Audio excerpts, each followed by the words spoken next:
sekarang kita akan masuk ke soal nomor 16. Sebenarnya soalnya mirip dengan soal mencari comparative advantage, absolute advantage dari soal sebelumnya. Eh, jadi ini kan dikasih tahu ya. Bedanya sekarang ada labor force-nya ya, dikasih tahu bahwa kedua island baik Vigistan maupun Blah itu punya 1.200 tenaga kerja. Di mana kalau seluruh tenaga kerja digunakan itu bisa untuk memproduksi fruit atau timber seperti itu. Kalau di Vigistan bisa 10 basket of fruit, kalau untuk seluruh resource untuk fruit atau seluruh labor untuk memproduksi fruit, tapi kalau untuk timber itu 5. Tapi kalau di Blah itu 30 untuk fruit atau 10 timber seperti itu.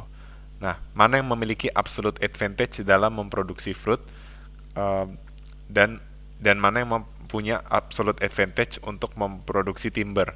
Nah ya, berarti kalau kita pengen lihat absolute advantage, maka kita lihat aja kalau seandainya dia hanya memproduksi, ini kebetulan jawabannya comparative advantage ya. Jadi cara mengerjakan soal absolute advantage, lihat aja nih, kan dia udah asumsinya labor force sama ya, bukan kayak soal sebelumnya. Berarti kalau dibagi juga harusnya sama.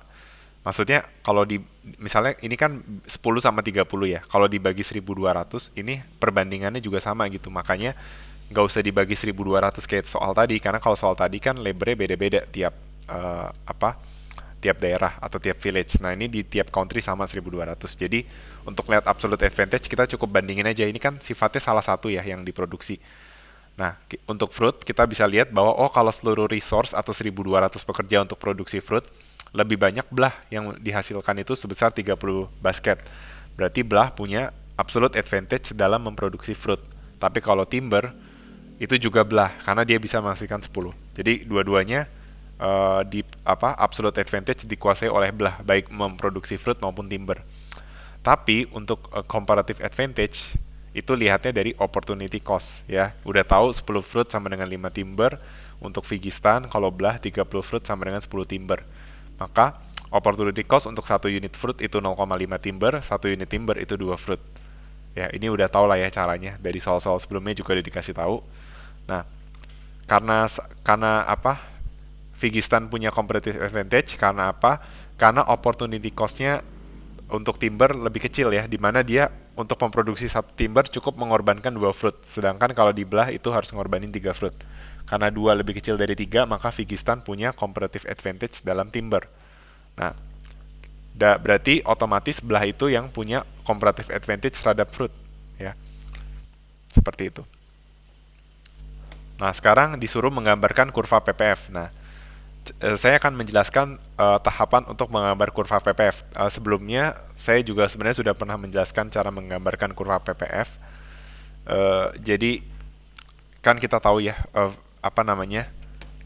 kalau dia nggak produksi 10, berarti dia produksinya kalau nggak produksi 10 fruit, dia produksinya 5 timber seperti itu. Oke. Okay. Nah, kita tahu bahwa kalau seluruh pekerja digunakan, maka 1.200 kan, makanya simbolnya kurang sama dengan. Oke, begitu pula untuk Blah. Nah, ini yang terjadi kalau Vigistan mengalokasikan seluruh pekerja untuk memproduksi fruit. Ingat ya, satu pekerja bisa memproduksi 10 unit. Ya. Berarti kalau kalau ini kan catatannya productivity of one worker for one month ya. Makanya tadi juga alasan kenapa kita nggak perlu bagi, karena ini udah menyatakan produktivitas per pekerja. Nah, sekarang kita mau cari total produk, berarti rata-rata produktivitas dikalikan dengan kemampuannya. Oke. Nah, berarti 10 dikali 1.200, kan kalau 1.200 dialokasikan untuk fruit ya, berarti 10 kali 1.200 hasilnya 12.000. Berarti di Vigistan fruit sebesar 12.000, timbernya 0. Ini kalau seluruh pekerja hanya untuk memproduksi fruit. Tapi kalau hanya untuk timber, berarti di X-nya 0, di Y-nya dikasih 1.200, hasilnya adalah 6.000, seperti itu. Nah, kalau Blah juga lakukan hal yang sama ya. Y-nya dinolin, X-nya yang diisi 1.200, tapi kalau saat produksi timber, X yang dinolin, Y-nya yang diisi 1.200. Hasilnya 12.000. Dan ini 36.000. Nah, sekarang soalnya ceritanya belum ada perdagangan. Apa yang terjadi jika kedua negara ingin memiliki equal numbers of feet of timber and basket of fruit? Jadi Bagaimana kalau seandainya mereka mau menghasilkan jumlah yang sama? Jadi timber sama fruit yang dihasilkan harus sama. Berarti logikanya kan eh, kita intinya tuh nantinya total fruit sama total timber itu harus sama. Nah, ini kan menyatakan total fruit. Ini juga menyatakan total timber di Figistan. Nah, berarti bikin aja 10x sama dengan 5y. Itu berarti 10 ini bisa disederhanakan jadi 2x sama dengan y. Maka 2x dikurang y itu sama dengan 0. Oke, dan kita tahu endowment-nya atau batasannya itu X plus Y sama dengan 1200. Ini kalau seluruh pekerja digunakan untuk memproduksi kedua barang itu. Maka kita lakukan aja ini eliminasi substitusi ya. Nah, kalau kita misalnya kita kita jumlahkan min Y plus Y itu habis, 2X plus 3X hasilnya adalah 2X plus X hasilnya 3X. Maka 3X sama dengan 1200, maka dapatlah X Figistannya 400. Nah, masukinlah X itu 400, nanti dapat Y-nya 800. Oke. Nah, karena total produksi fruit yang bisa dihasilkan itu 10 dikali berarti ini kayak alokasi pekerjanya ya.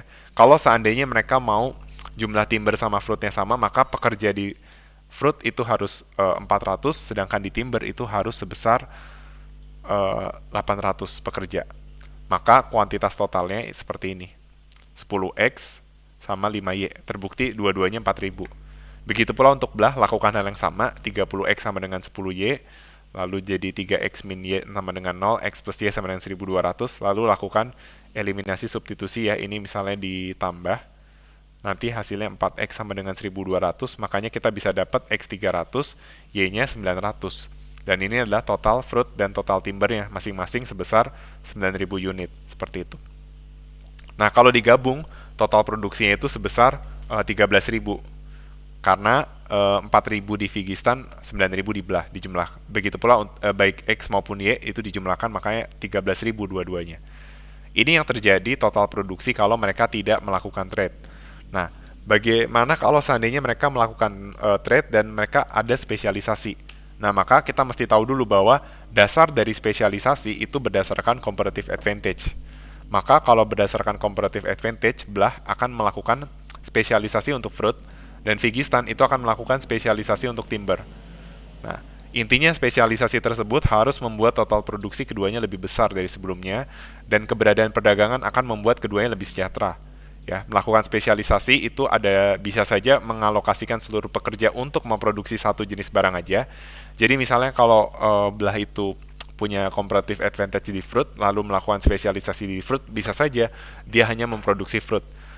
Tapi nggak harus seperti itu spesialisasi. Bisa juga spesialisasinya hanya mengubah alokasi pekerja dengan menambah pekerja di sektor spesialisasi. Jadi kalau tadinya fruit itu pekerjanya sebesar 300, ditambahkan jadi 350, misalnya seperti itu. Berarti konsekuensinya pekerja di sektor yang non spesialisasi atau sektor lain itu dikurangi. Ya, dengan pertimbangan bahwa apabila masing-masing negara hanya mengalokasikan seluruh pekerja untuk timber, ya, maka produksi di Figistan itu 6.000 unit dan belah sebesar 12.000 unit. Nah, ini kan yang terjadi kalau seandainya seluruh pekerja hanya untuk produksi timber aja. Maka timber itu tadi ingat ya, spesialisasinya Figistan. Maka apa yang terjadi? Kita bandingkan nih. Ternyata di Figistan 6.000, Figistan yang memiliki comparative advantage di timber itu menghasilkan 6.000 unit, sedangkan belah itu menghasilkan 12.000 unit. Nah, padahal Figistan yang punya keunggulan komparatif dalam memproduksi timber. Sehingga spesialisasi yang dilakukan oleh Figistan adalah hanya menggunakan seluruh pekerja untuk produksi timber saja. Kenapa? Udah spesialisasi aja yang dihasilkan masih lebih sedikit ketimbang negara lawannya. Berarti ya udah dia hanya produksi yang sebesar 6.000 unit ini aja. Oke. Nah, tapi apa yang terjadi kalau masing-masing negara hanya mengalokasikan pekerja untuk fruit aja? Nah, yang terjadi di Figistan 12.000 unit yang dihasilkan, sedangkan di belah itu 36.000 unit. Nah, belah itu punya keunggulan komparatif dalam memproduksi fruit, dan sebenarnya bisa aja hanya menggunakan seluruh pekerja untuk produksi fruit aja. Namun nanti apa yang terjadi kalau seandainya spesialisasinya sifatnya alokasi yang ekstrim? Jadi belah itu hanya ngalokasiin di fruit, lalu Figistan hanya ngalokasiin di timber sesuai dengan keunggulan komparatif. Maka yang terjadi seperti ini. Berarti kuantitas totalnya itu untuk untuk timber 36.000, sedangkan kuantitas 36.000 itu fruitnya ya, sedangkan 6.000 itu timbernya. Padahal kita lihat mula-mula itu masing-masing 13.000. Berarti ada penurunan di timber dari 13.000 ke 6.000. Sedangkan fruitnya naik dari 13.000 ke 36.000. Nah, berarti ini belum membuat trade itu better off kan, karena ada yang berkurang total produksinya. Makanya spesialisasi yang dilakukan belah itu jangan mengalokasikan semua untuk apa? Untuk fruit, ya. Bagaimana kalau seandainya coba jumlah pekerja fruitnya aja ditingkatkan jadi 50%. Nah, lagi-lagi ditingkatkan sebesar 50% ini hanya asumsi, jadi bukan berarti kalau seandainya dia tidak melakukan spesialisasi dengan mengalokasikan seluruh pekerja untuk memproduksi satu barang, bukan berarti opsinya itu hanya meningkatkan jumlah pekerja sebesar 50%. Lagi-lagi ini hanya merupakan pemisalan aja, ya. Kalau jumlah pekerja fruitnya 300 orang, maka dinaikkan 50%, itu naik jadi 150 orang. Maka jumlah pekerja jadi 450 orang. Sedangkan berarti konsekuensinya timber yang mula-mula 900 jadi 750 orang.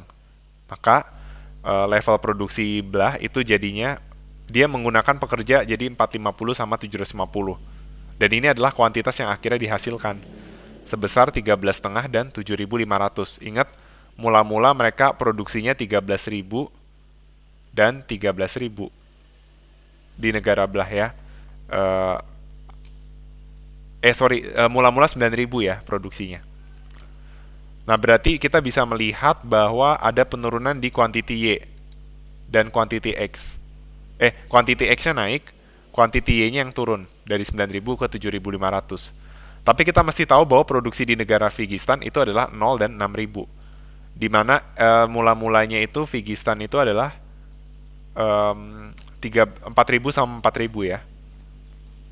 Nah, memang kalau kita lihat secara terpisah mereka nggak better off, ya, karena kita bisa lihat di sini yang naik cuma Y-nya, X-nya turun. Nah, intinya mereka baru better off kalau apa? Kalau mereka melakukan perdagangan berdasarkan spesialisasi itu. Nah, misalnya dengan melakukan perdagangan, ya, pertama-tama kita harus lihat bahwa total produksi gabungannya itu jadi 13,5 ya. Kan belah itu memproduksi 13,5 fruit ya. Sedangkan di Figistan itu 0, berarti 13,5 tambah 0 hasilnya 13,5. Sedangkan untuk timber 7,5 tambah 6.000 itu hasilnya 13,5. Nah, kita bandingkan 13,5 dengan produksi mula-mula sebesar 13.000 ya. Mula-mula tuh kalau digabung 13.000. Nah, disinilah hasil dari nantinya perdagangan yang menyebabkan pertama total produksi naik, berarti trade can make everyone better off-nya belum terlalu terlihat kalau total produksinya naik kan. Nah, berarti kita baru bisa lihat kalau kita tahu konsumsi mereka. Nah, ceritanya ini kita udah tahu total produksi naik. Nah, sekarang kita buktikan bahwa konsumsi mereka juga meningkat. Jadi bisa dibilang apa yang mereka konsumsi itu lebih besar dari apa yang mereka produksi akibat perdagangan. Nah, gimana cara melihatnya? Nah, kita ngasumsikan aja perdagangannya itu karena belah itu produksi 13,5 fruit, maka ceritanya dia menjual sebesar 4.250 unit fruit ke si belah. Maka jadinya 13,5 dikurang 4.250. Hasilnya adalah 9.250. Nah, lalu Figistan menjual ke belah timber sebesar 1.750. Nah, berarti 6.000-nya ini dipotong 1.750, di sininya nambah 1.750. Maka bisa kita lihat ya, bahwa produksinya tetap sama ya, 9.250 sama 9.250. Sedangkan di Figistan 4.250 sama 4.250. Nah, coba kita bandingkan sama mula-mula ya. Mula-mula itu Figistan 4.000, sedangkan belah itu adalah 9.000. Nah, disinilah kita bisa melihat trade can make everyone better off karena konsumsinya meningkat masing-masing sebesar 250 unit untuk tiap barang. Jadi mereka mengonsumsi lebih besar dari apa yang mereka produksi karena adanya perdagangan gitu. Disinilah terbukti bahwa trade can make everyone better off seperti itu. Oke? Nah, jadi itu adalah soal terakhir yang berkaitan dengan comparative advantage, absolute advantage, dan specialization and trade seperti itu. Nah, berikut ada juga soal-soal serupa ya. Bisa teman-teman kerjakan. Saya sudah mencantumkan referensinya. Misalnya soal nomor 17 ini berasal dari Cash and Fair 1.6 edisi 12. Lalu soal soal nomor 18 itu saya ambil dari MenQ chapter 3, Problem of Application nomor 3, baik edisi 8 maupun 9 sama soalnya. Lalu soal 19 dari edisi 3 juga, chapter 3 maksudnya.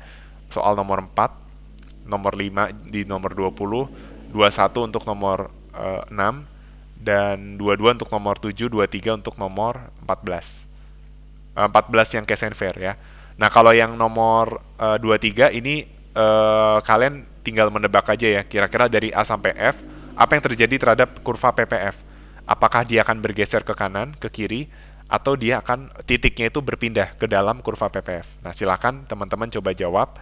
Nah, begitu pula untuk soal nomor 22, ini coba teman-teman, memang ini belum, soal seperti ini belum saya pernah bahas sebelumnya, tetapi coba gunakan intuisi teman-teman. Kira-kira berapakah nilai X yang memungkinkan perdagangan itu bisa terjadi? Oke, nah coba gunakan informasi yang sudah saya berikan sebelumnya ya.